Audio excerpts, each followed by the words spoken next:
Hi, hello, வணக்கம். நம்ம இப்ப மல்லி சீரியல் ப்ரோமோ பத்தி இந்த வீடியோல பார்க்கலாமாங்க. நம்ம சேனலுக்கு முதல் முறையா வந்தீங்க அப்படின்னா, சப்ஸ்கிரைப் பண்ணிக்கோங்க. நம்ம விஜய், மல்லி சந்தோஷமான ஒரு வாழ்க்கையில அடி எடுத்து வச்சாங்க. ஆனா பார்த்தீங்கன்னா, ஒரு பயங்கரமான ஷாக்கிங். யாருமே எதிர்பார்க்கல. ஸோ இந்த மாதிரி நடக்கும்னு சொல்லிட்டு, நம்ம ரேணுகா பார்த்தீங்கன்னா, இறந்துட்டாங்க அப்படின்ற மாதிரி சொல்லிட்டு, ஜஸ்ட் இப்ப தான் பார்த்தீங்கன்னா, கோர்ட்ல கூட அவங்களுடைய போஸ்ட்மார்ட்டம் ரிப்போர்ட் எல்லாமே வந்து சப்மிட் பண்ணாங்க. அப்படி இருந்தா போதிலும், ஸோ அவங்க இப்ப எப்படி உயிரோட வந்திருக்காங்க அப்படின்றது மிகப்பெரிய ஒரு எதிர்பார்ப்பு. ஸோ விஜய் பார்த்தீங்கன்னா, ரேணுகாவ பார்த்த உடனே பயங்கர ஷாக்கிங் ஆயிடுறாங்க. "நீங்க ரேணுகா தானே?" அப்படின்ற மாதிரி சொல்லியும் கேட்குறாங்க. ஆனா அவங்க பார்த்தீங்கன்னா, இப்போதைக்கு மனநல சரியில்ல அவங்களுக்கு அப்படின்ற மாதிரி சொல்லிட்டு தான் காமிச்சிட்டு இருக்காங்க.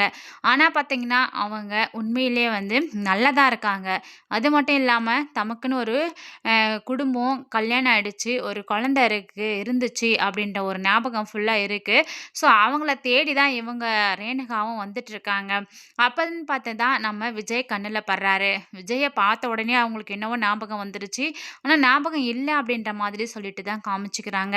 "எனக்கு பசிக்குது, எனக்கு டீ வாங்கி தர்றீங்களா? எனக்கு கொஞ்சம் காசு குடுக்குறீங்களா? நான் சாப்பிட்டுக்கிறேன்." அப்படின்ற மாதிரியெல்லாம் சொல்லிட்டு கேட்டுக்கிட்டு இருக்காங்க.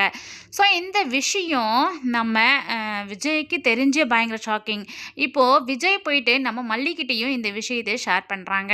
நான் வந்துட்டு அ ரேணுகாவ பார்த்தேன் மல்லி அப்படின்னு சொல்லிட்டு.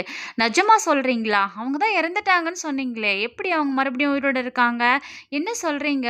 அப்ப நான் உங்க வாழ்க்கையில இனிமே இருக்க மாட்டேனா? அவ்வளோதானா நானு? இந்த மாரிலாம் சொல்லிட்டு நம்ம மல்லி யோசிக்க ஆரம்பிச்சுடுறாங்க. ஆனா விஜய் பார்த்தீங்கன்னா, அப்படியெல்லாம் இல்ல மல்லி. அ யாரு என் வாழ்க்கையில இப்ப குறுக்க வந்தாலும் நான் உன்ன விடலாம் மாட்டேன் அப்படின்ற மாதிரி மல்லியையும் வந்துட்டு சமாதானப்படுத்துறாங்க. இப்ப ரேணுகாக்கு வந்து கல்யாணம் ஆயிடுச்சு. அவங்க கழுத்துல தாலி இருக்கு. இந்த விஷயம் எல்லாமே நம்ம விஜய்க்கு தெரிய வந்து, விஜய் எப்படி ரேணுகாவ ஏத்துப்பாங்களா? மல்லிய ஏத்துப்பாங்களான்னு பொறுத்திருந்து பார்ப்போம். Thank you.